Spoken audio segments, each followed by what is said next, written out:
Hello বন্ধুরা, এটা হচ্ছে আমার ড্রাইভার, মানে আমার বন্ধু। সে দেখো আমার হায়াবুসা। তোমরা এখন চলো আমাদের বাড়ি যেখানে হচ্ছে সেখানে। আমরা সাইকেল নিয়ে বেরিয়ে পড়েছি।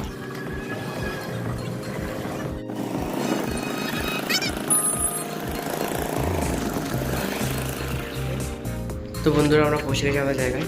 আগের দিন এখানে চুনের দাগ দেওয়া হয়েছিল। আজকে আমরা এসেছি এখানে, আজকে ইট ফেলবে বলে। তো ইটের গাড়ি চলে এসছে, দেখতে পাচ্ছ। দেখো বালি ফেলে দিয়েছে কালকেই।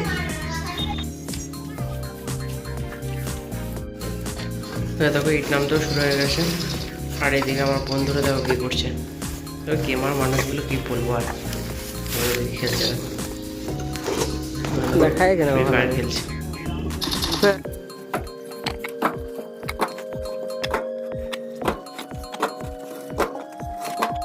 তো বন্ধুরা, ইট নামানো কমপ্লিট প্রায়। তো আমরা এখন চললাম বাড়ি। আবার দেখা হচ্ছে পরের ব্লগে।